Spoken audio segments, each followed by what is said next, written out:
sœurs dans le Seigneur. Très heureux de vous retrouver aujourd'hui pour un temps d'édification, mais aussi pour un temps d'adoration. Avant de pouvoir dispenser le message, nous allons commencer par adorer le Seigneur. Je vais donc demander aux frères et sœurs de la chorale qui sont présents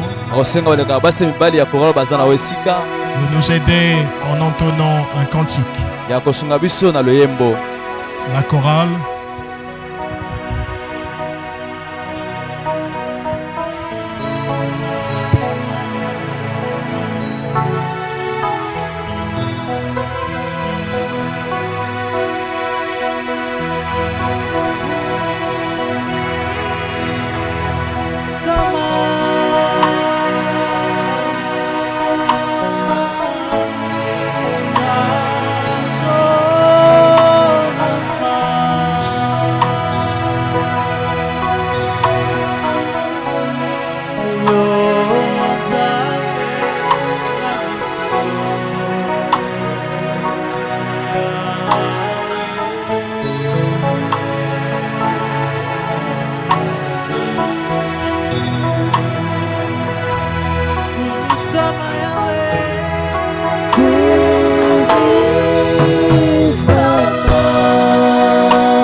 C'est lui qui nous enlève le mal. C'est lui qui nous guérit les maladies qui nous dérangent. Tu es le seul Adonai que nous aimons de tout notre cœur. C'est lui qu'on peut faire Tu es celui qu'on préfère, celui qu'on compte comme Père. Tu nous supplies, Seigneur. Alléluia. Jésus. Béni soit le nom de Jésus, Yahweh. Tu es Dieu, tu resteras Dieu. Et la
et je dis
Reçois tout l'honneur.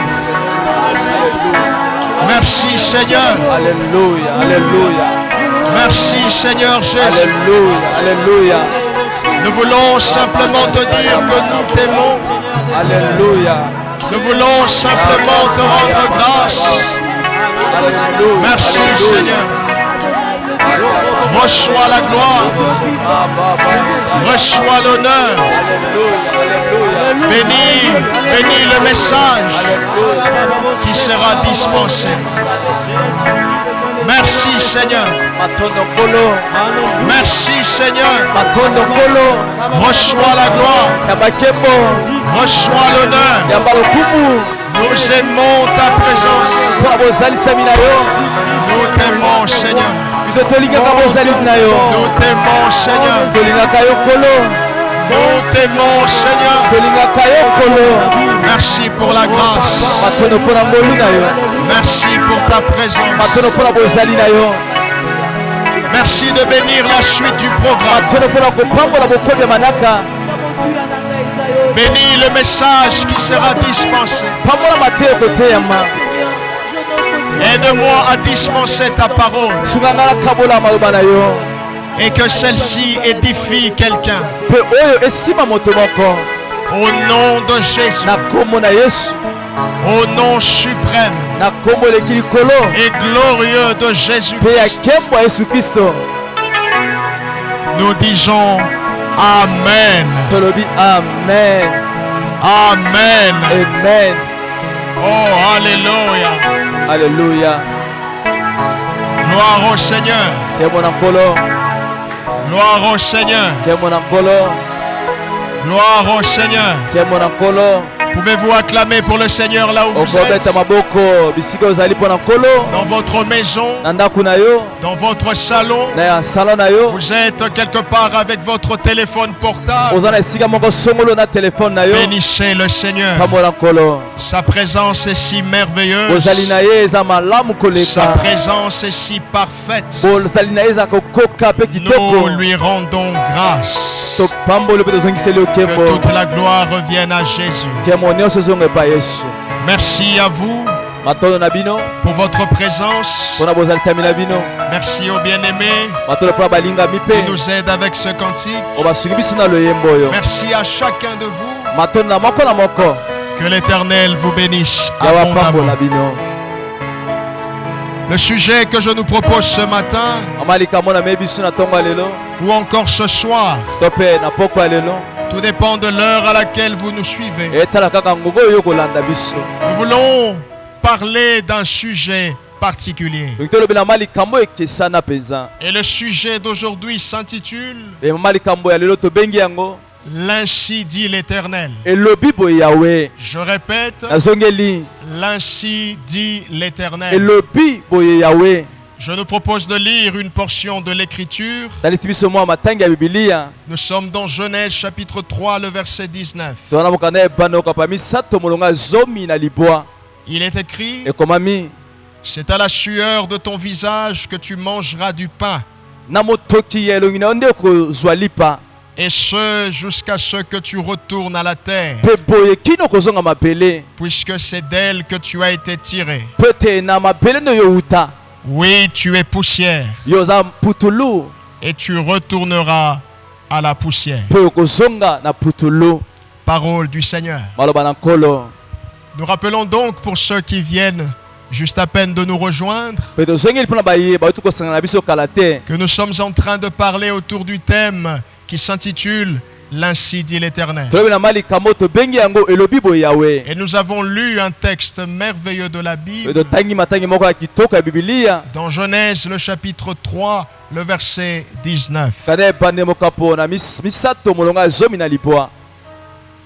En tant que berger et en tant qu'observateur de la société, j'ai fait un constat.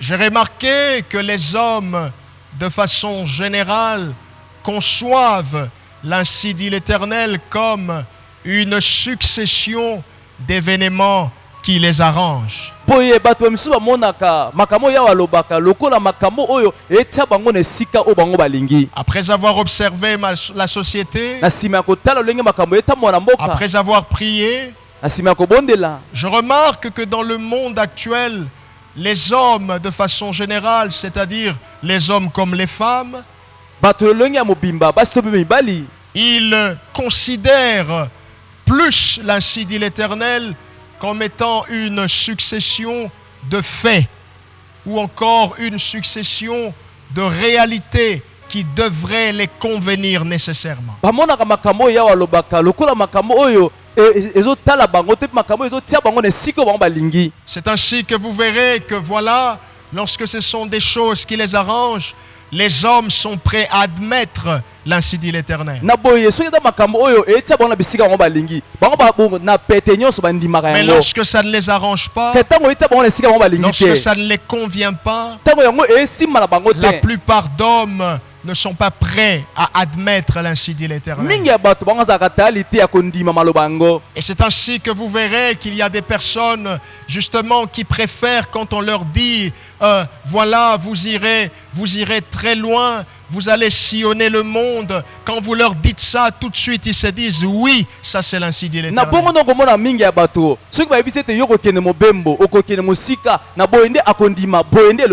La plupart préfèrent quand on leur dit voilà, tu auras beaucoup d'argent, voilà, tu vas faire ceci, tu vas faire cela. Et là, oui, ils se disent ça, c'est l'ainsi dit l'Éternel.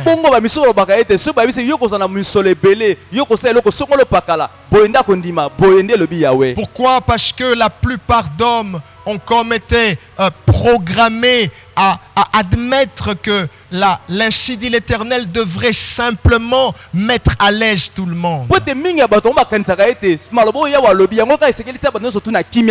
La plupart d'hommes ont été instruits de cette manière. On leur a dit que l'ainsi dit l'Éternel doit nécessairement convenir tout le monde.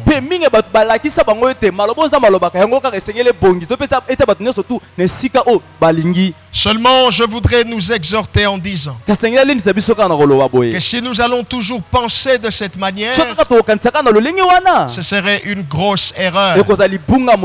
Si nous allons toujours réfléchir de cette façon, nous risquerons de tomber dans un gouffre. Nous risquerons de commettre beaucoup d'erreurs. Ceci parce que l'ainsi dit l'Éternel reste l'ainsi dit l'Éternel. Je dis l'ainsi dit l'Éternel reste l'ainsi dit l'Éternel. Qu'il vous arrange ou pas, qu'il vous convienne ou pas, qu'il vous mette à l'aise ou pas, l'ainsi dit l'Éternel reste l'ainsi dit l'Éternel. Et tout le monde est appelé à considérer l'ainsi dit l'Éternel. Personne n'est autorisé à négliger l'ainsi dit l'Éternel. Vous savez pourquoi? Parce que c'est cela l'expression même de la volonté parfaite de Dieu. L'ainsi dit l'Éternel, c'est l'expression de la volonté parfaite de Dieu. Quel est le moyen le plus fiable pour découvrir l'ainsi dit l'Éternel? Je ne voudrais pas ici parler seulement d'un moyen pour découvrir, mais je voudrais parler du moyen le plus fiable pour découvrir l'ainsi dit l'Éternel.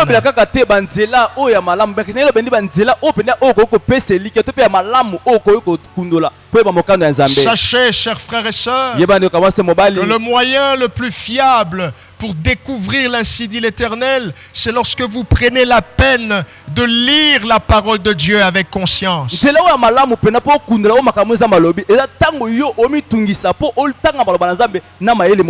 Pourquoi nous disons que c'est le moyen le plus fiable? Parce que les hommes peuvent vous tromper. Parce que les hommes peuvent juste vouloir vous flatter.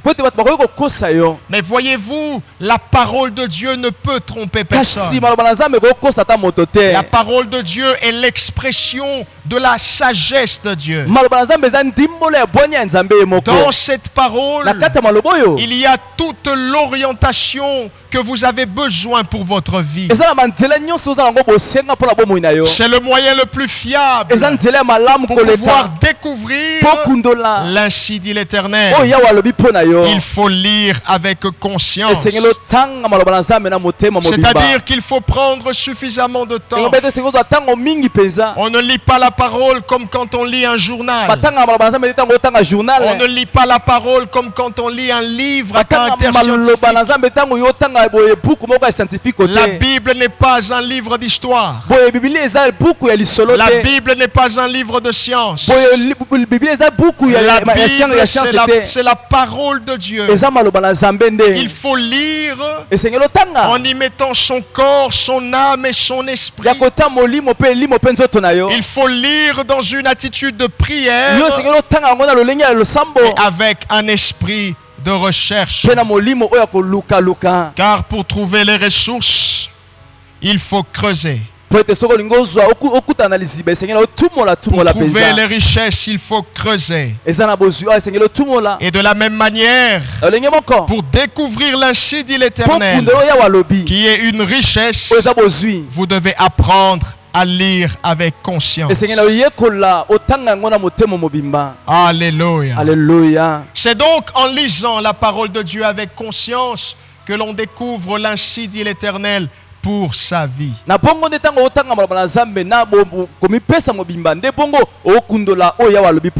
voyez-vous, pour aujourd'hui, je voudrais nous parler d'un ainsi dit l'Éternel dont on en parle de moins en moins. Je voudrais nous parler d'un ainsi dit l'Éternel dont on en fait presque plus mention dans les milieux chrétiens. On en parle presque plus dans les cultes. Presque plus alors. On est plus dans autre chose. Mais on fait de moins en moins mention de cet ainsi dit l'Éternel. Voyez-vous, cet ainsi dit l'Éternel dont je voudrais nous parler aujourd'hui n'a pas été proclamé par Dieu dans le livre de l'Apocalypse. Le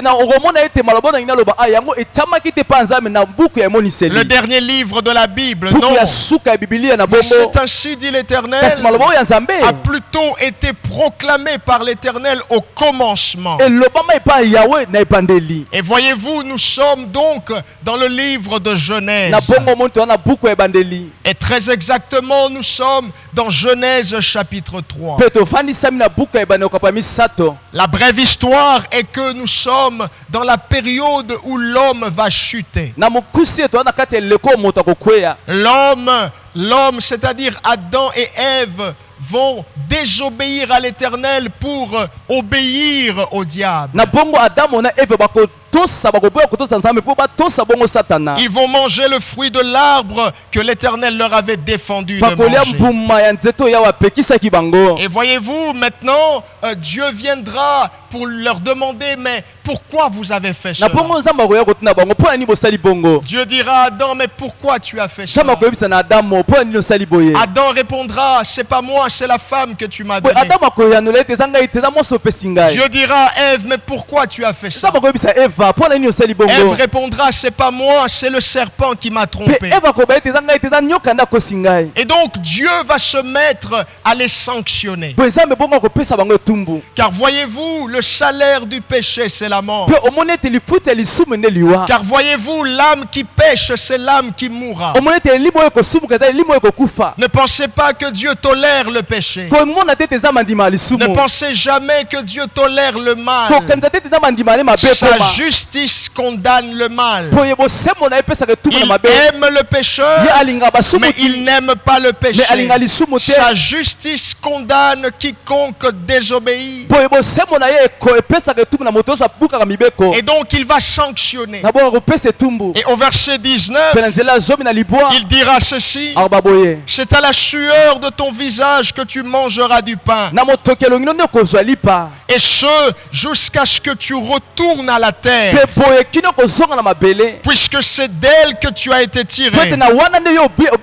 Oui, tu es poussière, et tu retourneras à la poussière. Dieu est en train de sanctionner. Et au verset 19, il dit ceci. Il dit à l'homme: tu es poussière, et tu retourneras à la poussière. D'aucuns se demandent, mais où se trouve l'ainsi dit l'Éternel ici? L'ainsi dit l'Éternel, c'est justement cette phrase. Dieu dit: tu es poussière, et tu retourneras à la poussière. Cette phrase constitue l'ainsi dit l'Éternel. Dieu dit: tu es poussière, et tu retourneras à la poussière. Voyez-vous, chers frères et sœurs, la vérité est que cette phrase n'était pas seulement valable que pour Adam et Ève en ce temps-là. Mais cette phrase est aussi valable pour nous en ces temps-ci. À moins que Dieu ne décide de faire autrement parce qu'il est souverain. Il n'a pas de compte à rendre à quelqu'un. À moins qu'il ne se décide de faire des cas exceptionnels. Et oui, dans la Bible, nous avons des exceptions. Élie a été enlevé. Élie n'est pas retourné dans la poussière. Dieu aurait pris Enoch. Enoch n'est pas retourné dans la poussière. Sauf les cas exceptionnels. Sachez que la même phrase qui a été dite à Adam et Ève, c'est la même phrase que Dieu nous dit aujourd'hui. Quelle est donc cette phrase? Dieu voudrait dire à quelqu'un: vous êtes poussière, et vous retournerez à la poussière. C'est pas facile à accepter cela. Car on est tellement habitué à entendre: tu vas voyager, tu vas te marier, tu vas. Et quand quelqu'un dit: vous êtes poussière, vous retournerez à la poussière, on se sent triste dans son cœur. Bien-aimé,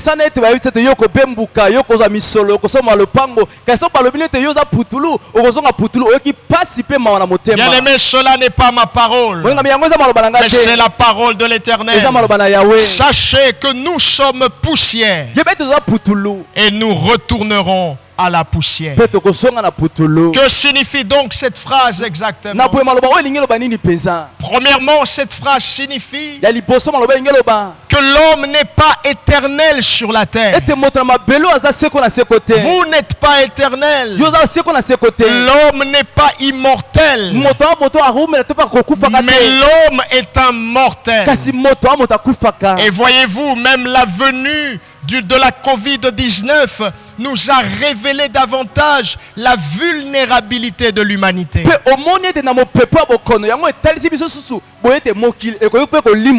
Une simple maladie, mais regardez le nombre de morts qu'il y a eu dans le monde entier.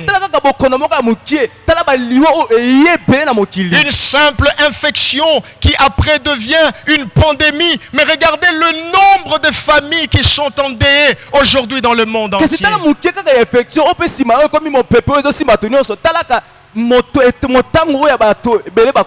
Allez-y comprendre que l'homme ne sera pas éternel sur la terre. Allez-y comprendre que vous n'êtes pas immortel. Nous avons vu des hommes malheureusement qui se sont appelés éternels sur la terre. Mais après un certain temps, ils ont disparu de la façon la plus honteuse. Vous savez pourquoi? Parce qu'il n'y n'y a qu'un seul qui mérite d'être appelé éternel. Il n'y a qu'un seul qui existe par lui-même. Il a créé le temps et donc le temps ne peut pas le faire passer. Il a créé le temps. Lui n'est pas soumis au temps. On l'appelle l'ancien des jours. On l'appelle éternel parce qu'il n'a ni commencement, il n'a ni fin. Lui seul est éternel. Vous et moi, nous sommes poussière et nous retournerons à la poussière. Elohim seul n'est pas soumis au temps. Et donc il ne peut pas être passé par le temps. Bien-aimés, comprenez cela. Vous n'êtes pas immortel. Peu importe qui vous êtes. Peu importe votre titre honorifique. Peu importe votre fortune. Peu importe votre beauté. Peu importe votre influence sur la terre. Peu importe votre renommée. Sachez que vous êtes poussière. Et un jour, vous retournerez à la poussière. Ecclésiaste chapitre 3. Le verset 1er jusqu'au verset 2. Il est écrit: il y a un temps pour tout. Un temps pour toutes choses sous les cieux. Un temps pour naître. Et un temps pour mourir. Un temps pour planter. Et un temps pour arracher ce qui a été planté. Bien-aimés, il y a un temps pour tout. Il y a un temps pour naître. Il y a un temps pour mourir. Vous savez pourquoi? Parce que vous êtes poussière et vous retournerez à la poussière. C'est cela, ainsi dit l'Éternel. Mais que signifie encore cette phrase? Je suis poussière, je retournerai à la poussière. Qu'est-ce que cela signifie exactement? Cela signifie que autant on vous conjugue au présent aujourd'hui, autant on vous conjugue au présent aujourd'hui, sachez que demain on vous conjuguera certainement au passé. Autant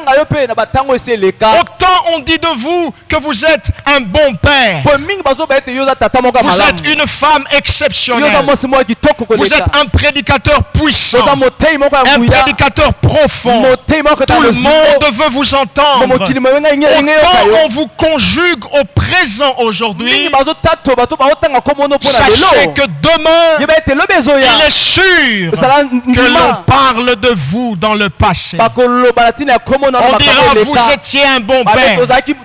On dira vous étiez un bon pasteur. On dira vous étiez un bon politicien. Vous savez pourquoi? Parce que demain ne vous appartient pas.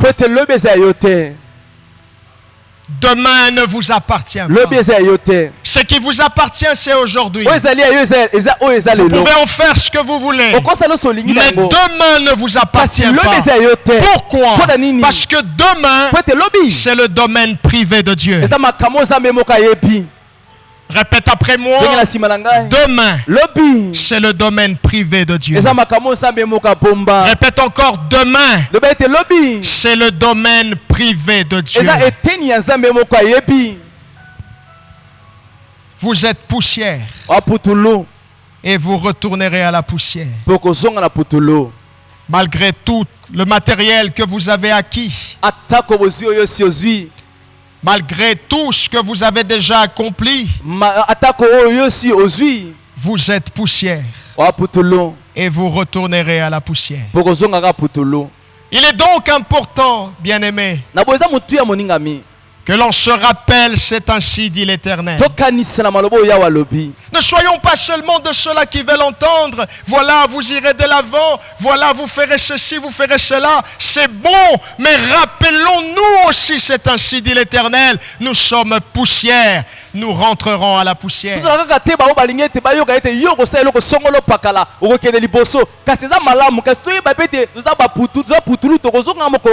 Il est important qu'on se rappelle cela constamment, afin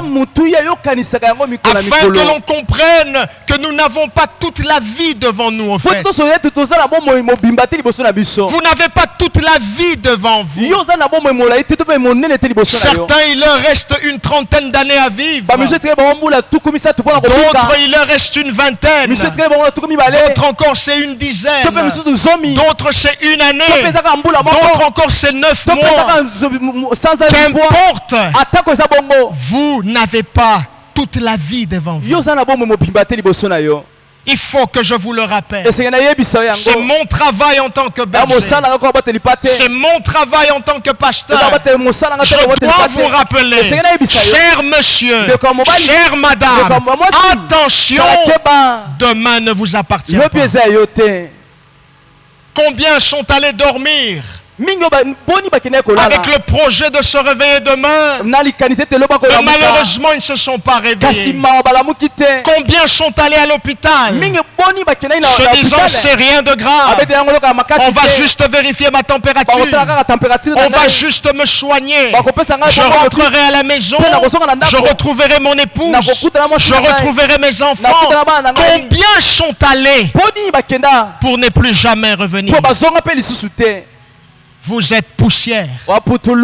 Vous retournerez à la poussière. Nous sommes poussière. Nous retournerons à la poussière. Lorsque Dieu était en train de dire cela à l'homme, il n'était pas en train de rigoler. Il était sérieux quand il parlait à l'homme. Et ce n'était pas une farce. Mais il lui disait la vérité. Tu es poussière et tu rentreras à la poussière.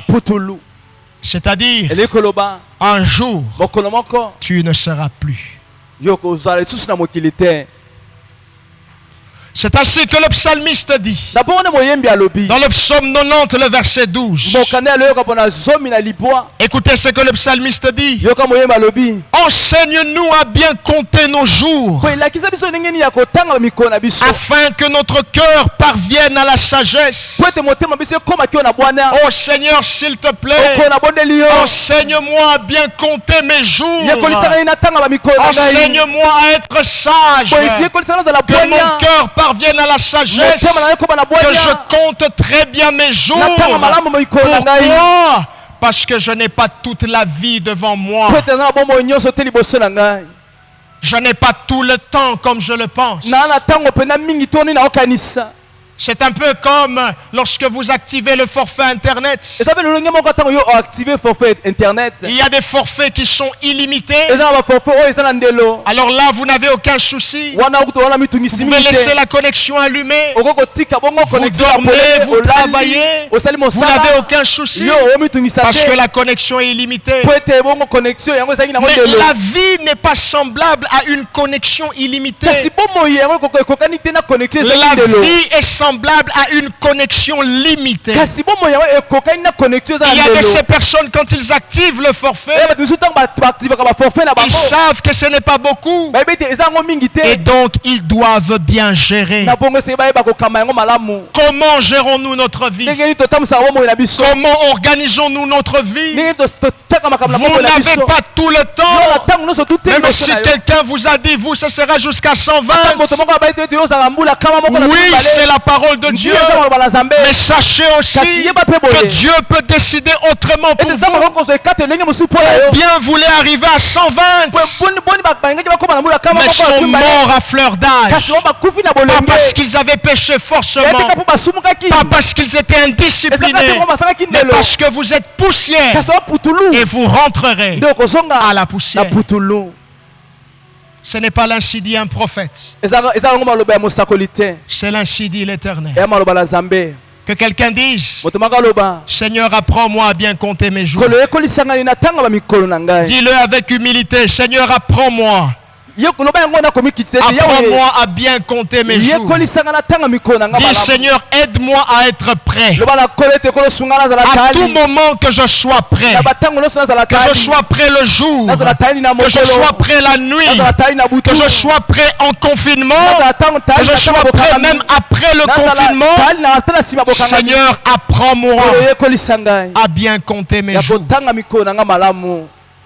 Il dit afin que j'applique mon cœur à la sagesse. C'est quoi la sagesse selon Dieu? Psaume 111 verset 10. Il est écrit que la crainte de l'Éternel est le commencement de la sagesse.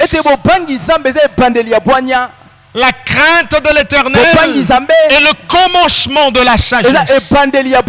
Si nous devons donc joindre les deux textes, nous comprenons que le psalmiste est simplement en train de dire: apprends-moi à bien compter mes jours, afin que je me dispose pour te craindre, afin que je m'organise, afin que je te craigne sur la terre, pour que je dispose mon cœur, pour que je marche dans la crainte de ton nom.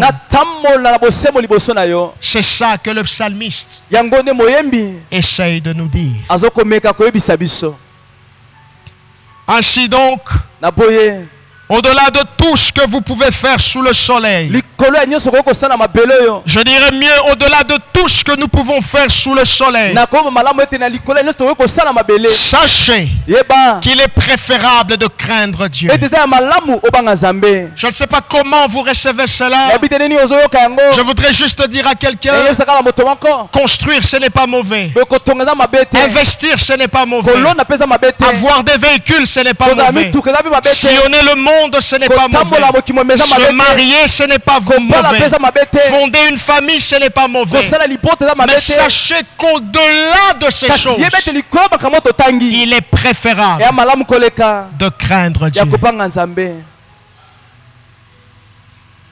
Sachez que sous le soleil, il est préférable de croire en Jésus-Christ comme son Seigneur et son Sauveur personnel.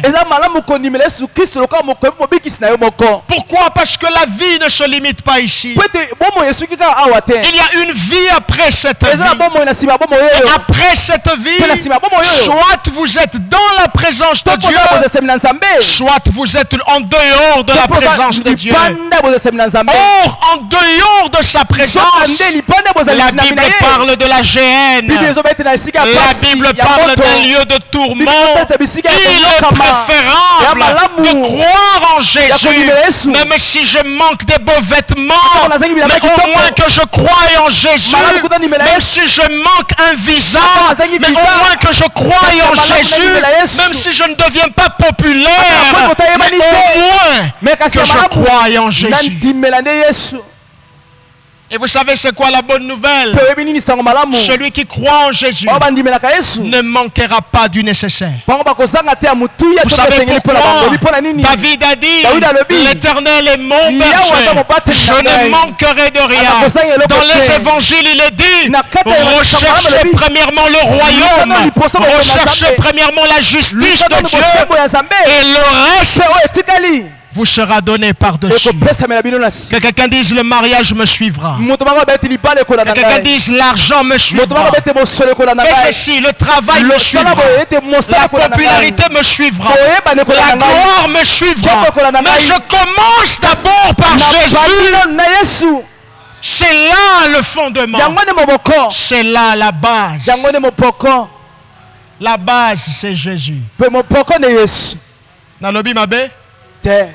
J'ai dit la base c'est Jésus. La base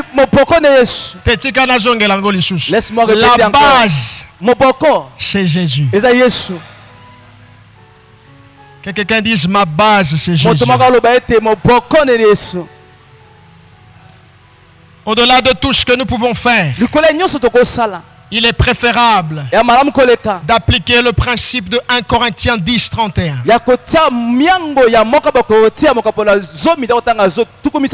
Note cela. et que cela devienne ta vie de tous les jours. Il est préférable d'appliquer ce principe. Il est écrit, soit donc que vous mangiez, soit que vous buviez, soit que vous fassiez quelque autre chose, faites tout pour la gloire de Dieu. Je voudrais dire à quelqu'un, sous le soleil, sur cette terre, quoi que vous fassiez, si vous achetez une maison, faites-le pour la gloire de Dieu. Si vous achetez un véhicule, faites-le pour la gloire de Dieu. Si vous épargnez, faites-le pour la gloire de Dieu. Si vous voulez devenir une popularité, faites-le pour la gloire de Jésus. Faites tout pour la gloire de celui qui vous a créé et de celui qui vous appellera en jugement. Pourquoi vivez-vous? Est-ce que c'est pour plaire aux hommes? Est-ce que c'est simplement pour plaire à votre épouse? C'est simplement pour plaire à vos enfants? Ou bien est-ce que vous vivez pour plaire essentiellement à Dieu? Il est temps que quelqu'un fasse un recadrage. Vivez d'abord pour Dieu. Je dis vivez d'abord pour Dieu. Je répète encore. Vous pouvez tout oublier de ce message, mais n'oubliez pas cette conclusion. Vivez d'abord pour Dieu et le reste après.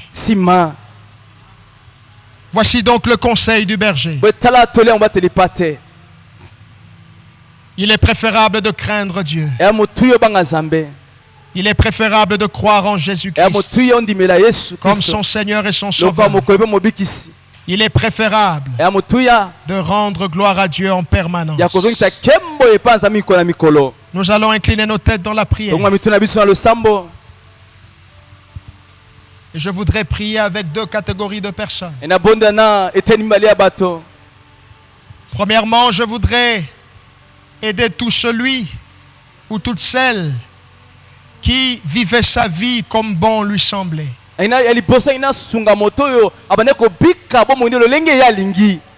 Bien-aimé, il est temps. Jésus t'appelle. Jésus t'appelle. Ne lui résiste pas. Il est temps. Il est temps que tu vives pour Dieu. Je voudrais t'aider par cette prière. Tu vas juste répéter après moi. Seigneur Jésus, j'ai entendu ta voix. Je reconnais que j'ai vécu ma vie comme bon me semble. J'ai vécu pour impressionner les hommes.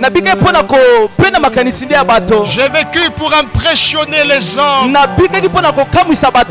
Mais il est temps pour moi de vivre pour toi. Il est temps pour moi de tenir ta main.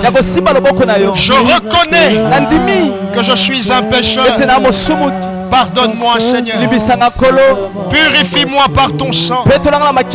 Remplis-moi du Saint-Esprit. Deviens mon Seigneur.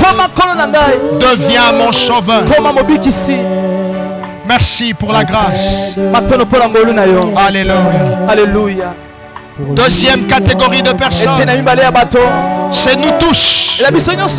Vous allez juste dire à Dieu, je me décide de vivre pour toi. Finis cette vie où je vais impressionner mon frère. Finis cette vie où je vais impressionner mes parents. Je me décide de vivre pour toi, de vivre pour te plaire. Élève ta voix, commence à prier le Seigneur. Alléluia. Alléluia. Alléluia. Je veux vivre pour te plaire, Seigneur. Je veux vivre pour toi d'abord. Et le reste après. Le reste après. Je veux vivre pour toi, Seigneur. Alléluia. Alléluia. Seigneur, je te recommande mon frère. Je te recommande ma soeur. Soutiens-les, Seigneur. Relève celui qui était tombé. Redresse celui qui était courbé. Fortifie le faible. Et rend davantage fort ce qu'il était déjà. Je te prie de préserver tes bien-aimés de tout mal et de toute chute. Je vous déclare bénis.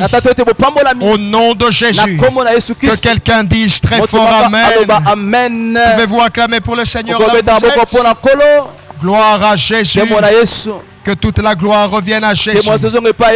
Merci d'avoir été avec nous pendant ce moment. Si ce message vous a béni, rendez gloire à Dieu. Nous sommes la communauté évangélique Silo, située au croisement des avenues Baraka et Plateau, numéro 74, en République démocratique du Congo. Nous vous prions de vous abonner sur nos différentes pages et aussi sur notre chaîne YouTube. Nous continuerons par la grâce de Dieu à vous édifier régulièrement. Pour ma part, je rends toute la gloire à Dieu et je vous donne rendez-vous pour très bientôt. Que Dieu vous bénisse. Shalom chez vous. Merci beaucoup.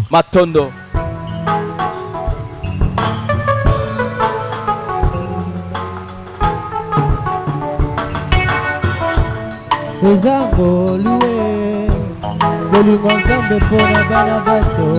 Ezangolue makambo Yesu asala mpona biso. Pema tozwi ya ofele toyebi kutu mopesi te. Tobatelama mpe ya ofele tomoni kutu mobateli te. Kasi bolingo na ye mpona biso euti na mozindo ya motema. Bolingo Yesu asima na nzambe eza malamu na Yesu eza nango esengi makasi te na nzambe eza santo eza santo santo